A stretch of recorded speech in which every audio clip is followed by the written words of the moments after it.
Today, I'm reviewing the Razer Viper Mini Signature Edition, which is one of my favorite mice of all time. But that doesn't mean that it is the perfect mouse for you or that I recommend that you buy it, as it comes in at the unbelievable price of $279 before taxes. Nope, I didn't accidentally just add $100 to the price. Perhaps your reaction was similar to mine, where at first I was over the moon that the Viper Mini Wireless had finally arrived, but my elation soon turned to dread as I saw that price point. Must be a joke, I thought to myself. Those holes certainly aren't in the final shape, right? It's hideous. They made it too expensive. This is not what we wanted. Nobody is going to buy this. Hopefully, nobody buys this. What justifies this price? And last, going from the least expensive mouse on the market to the most expensive is truly impressive. Razer's greed knows no bounds. But now that I've spent a good long time with it, have my thoughts changed? We'll find out in today's review. This review is going to be a bit different than normal, as most of it is going to be the questions that I had before I bought it. If you have any other questions that I didn't go over, let me know in the comment section down below, and I'll be happy to reply back. At the very end, I'll go over anything that wasn't covered in the questions section. Use chapters to skip wherever you want. If you enjoyed this review and want to support this channel, consider getting a membership. They start at $1, as that allows me to buy products without a sponsorship. So, without further ado, let's get nerdy. What exactly does it come with? It comes with the 4K hyperpolling dongle, which frustratingly is exclusively paired to this mouse and cannot be used with any other Razer mouse. Normally, that costs $30, making this mouse $100 more expensive than if you were to buy a normal priced Viper V2 Pro and Hyper dongle together. It doesn't come with a normal dongle, which is unfortunate, as I'd love to use this with my laptop at work without using a long cable attached. Comes with a premium fake leather case that I think is epic, and it goes to sleep every night inside. If you happen to buy the first 1,600 units, it comes engraved on the box only with the serial number of your mouse. Mine happens to be 1337. Comes with a premium cloth that I know everybody is super excited about, along with 2 pairs of PTFE feet. One is going to be installed already on it, and the other is going to be separate, along with some Gorilla Glass skates, some grip pads, and then some alcohol pads for when you do install the PTFE feet. And then it comes with the usual USB-C to USB-A cable. It also comes with, of course, the mouse itself, which is made of lightweight magnesium and comes with a lightweight metal scroll wheel, weighing 49 grams and supports fast charging, which is pretty rare. The marketing says that each unit should be flawless, which you'll find out later on in the review is not the case, and it comes with a 3-year warranty to back up that, compared to the usual 1 to 2 years with most of the competition. So if you buy it and you have an issue, make sure you go through the RMA process to get the unit that you deserve. So who exactly is this mouse for? This is a collector piece for the hardcore enthusiast, not your average Joe, pro, or normal collector. With that said, performance-wise, it performs at the very highest levels and is an amazing mouse, but the price is excessive, and you can get 99% of everything with the Viper V2 Pro or Death Adder V3 Pro, or maybe 90%, 95% of something like that with the Lamzu Atlantis or similar. You just miss out on the shape, size, and magnesium for $100 cheaper, as the 4K dongle is usually $29.99, making it a $100 difference. When it is wired, does it support 8K? Unfortunately, no. It's actually even downgrades it to 1000 Hertz due to the MCU in it. I think I'm using the correct term there. I might not be, but they would have to have another chip that allows that to happen, and it's not included. But when it's wireless, it can do 1000 Hertz, 2000 Hertz, or 4000 Hertz. With 4000 Hertz, it continues to cause some issues in games where it will drop frames with fast movement.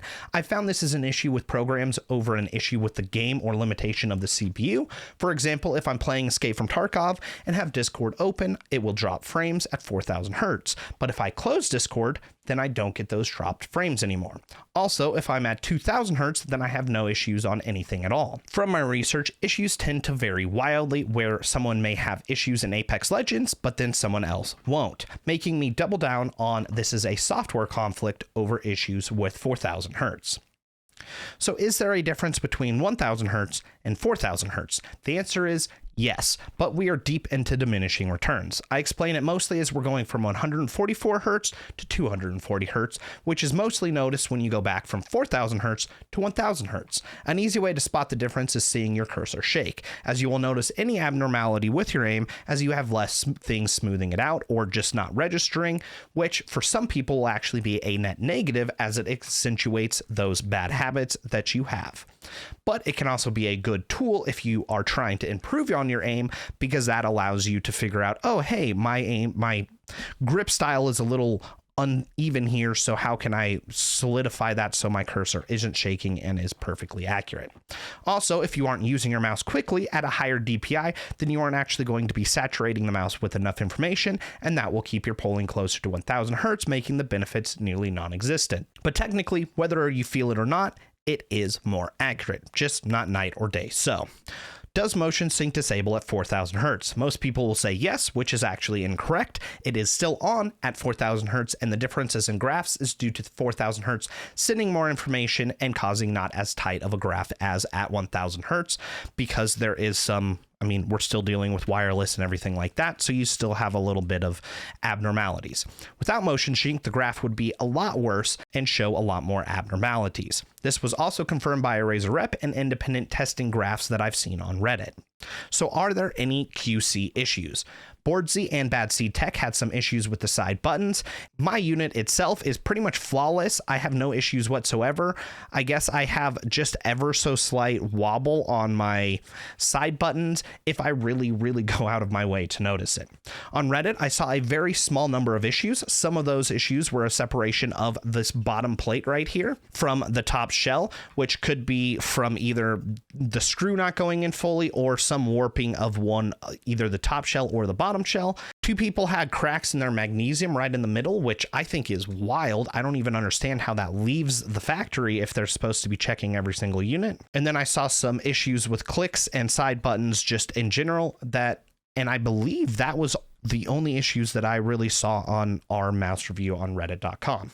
All of them either returned the unit or got a replacement. The RMA process varied from being fine to terrible, but I'm not sure how good a job they did, like the person themselves, at explaining the issues and providing the needed information, as every time I personally had to go through an RMA process for a Razer mouse, it's been really smooth sailing and not all that difficult. However, this isn't an accurate way to judge on how many defective units there actually was, but seeing as Reddit had very few cases, I'd imagine the rate of QC issues to be exceedingly small, as that's usually where you see a lot of them, and the fact that I could barely find any, I think is encouraging, but this is also a very small batch, as only Razer would have the real numbers. So to fight their claim that this is a flawless mouse with perfect QC, that is just simply not true, but that shouldn't also be expected because nothing in life is ever perfect 100% of the time.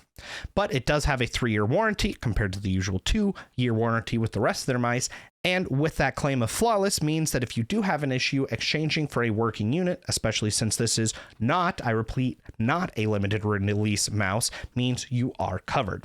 Unlike Final Mouse's pithy 1-year warranty.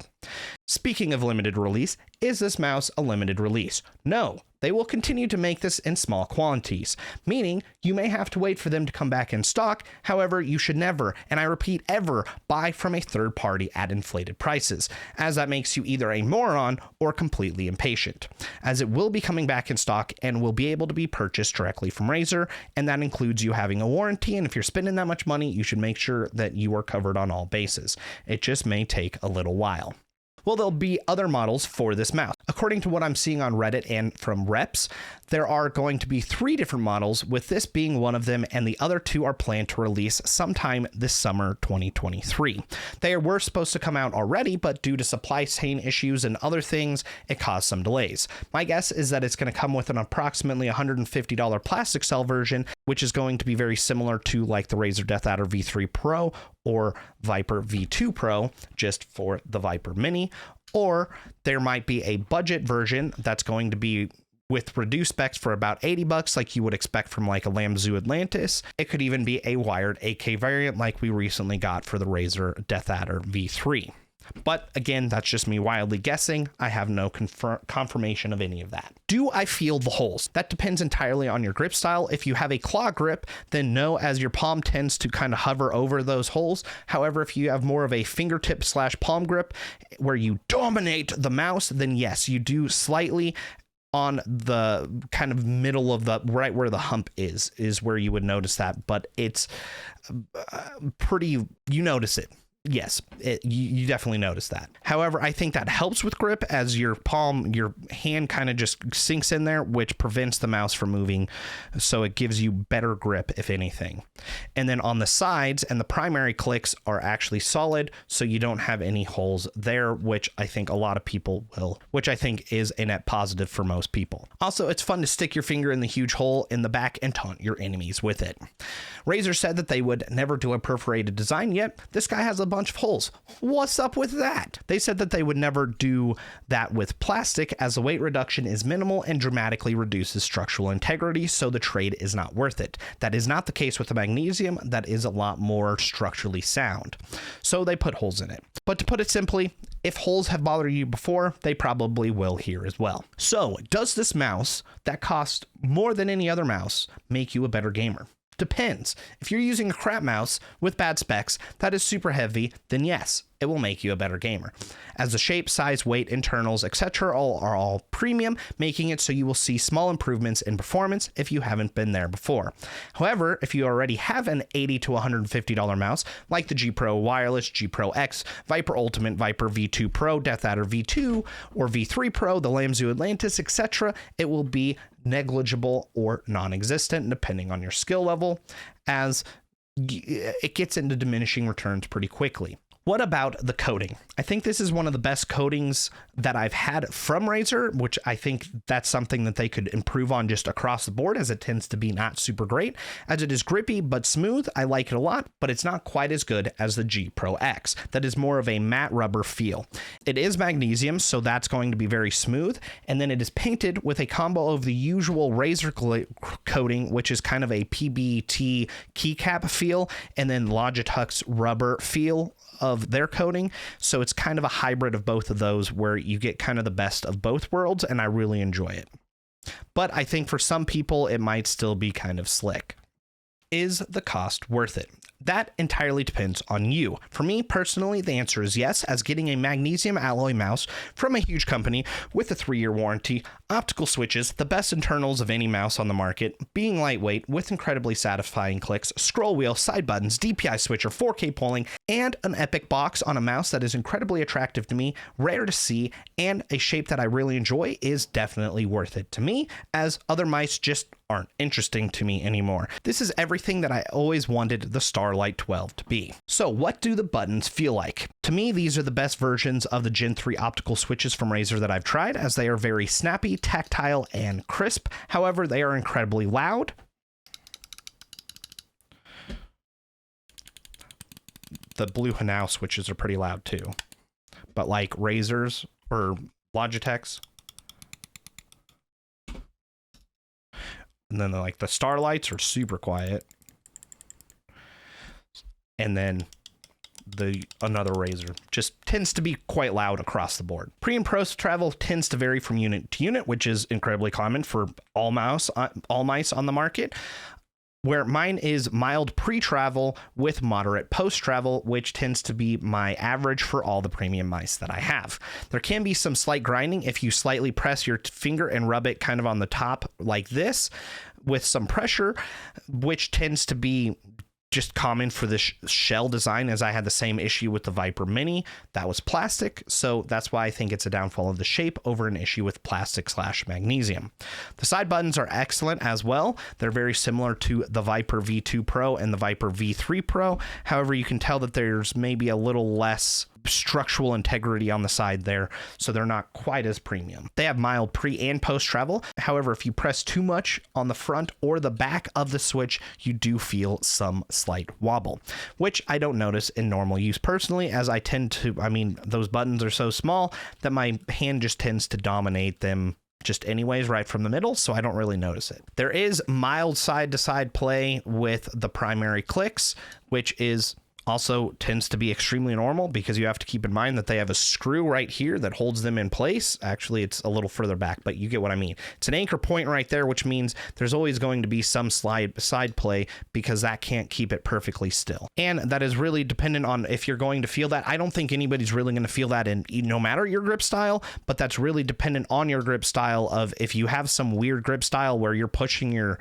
switches to the side to side, that's more a grip thing than a mouse abnormality, unless if they're like crazy wobbly, which tends to not be the case in the majority of the mice that I've ever tried. So what about the overall build quality? For me and my unit, it's excellent. There's no creaking, wobble, or issues. There's no I get a little bit of shaking of maybe something when I go side to side, but I'm pretty sure that's the scroll wheel just going a little. It's hard to explain, but if you understand how they put the scroll wheel in there, it makes sense that there's a little bit with a lot of force. But again, that's me going out of my way to shake my mouse.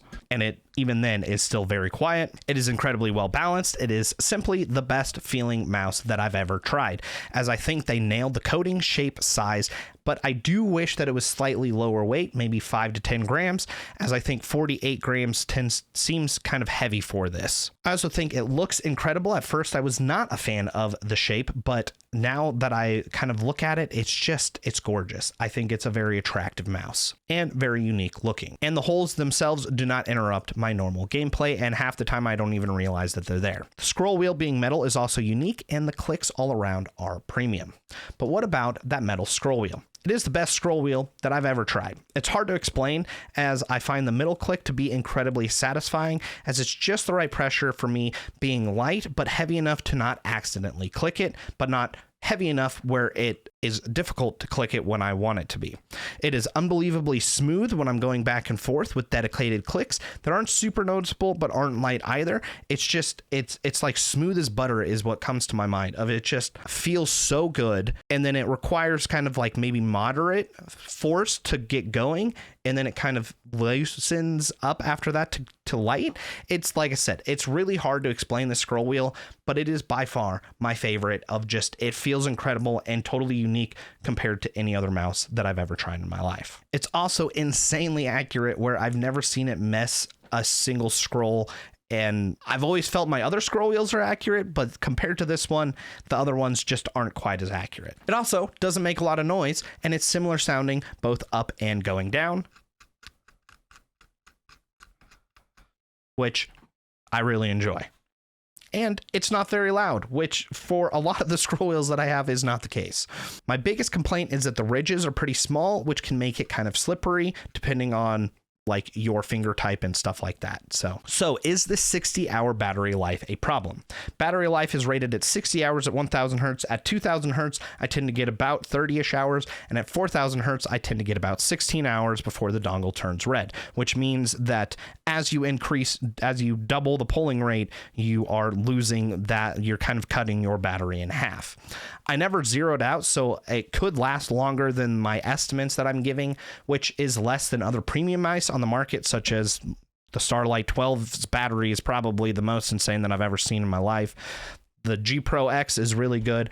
I've even found like the Viper V2 Pro and the Death Adder V3 Pro to have excellent light or battery.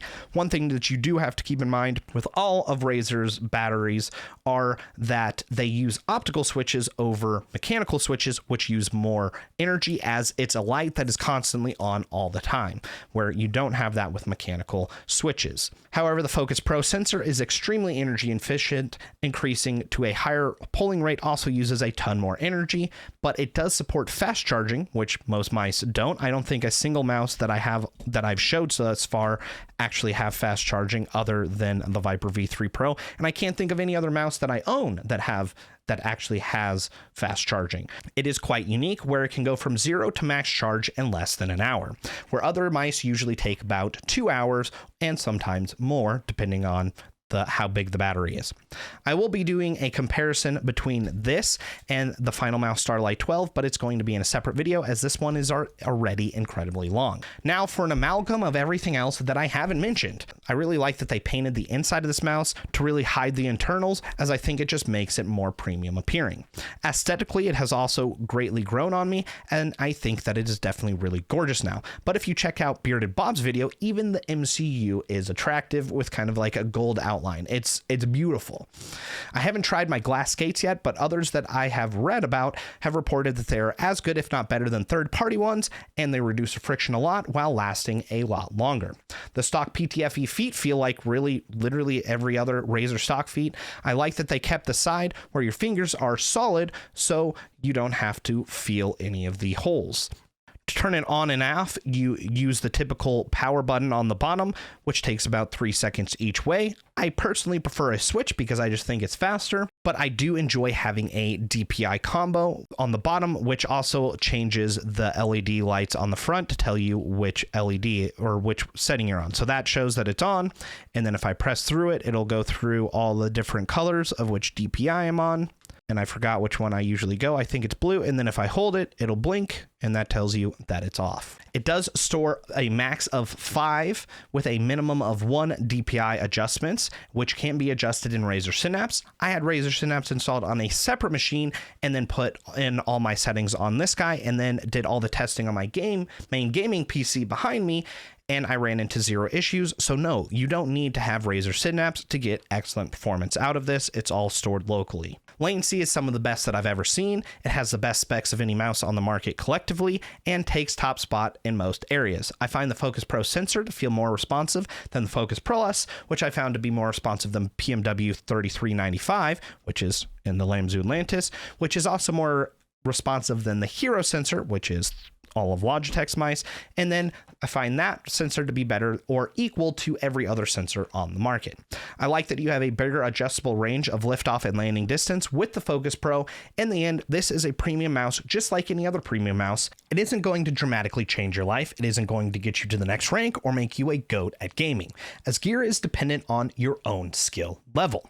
You can have the best gear, but if you suck, the gear doesn't matter. Gear only makes it easier to do harder things and makes it more comfortable and enjoyable when playing.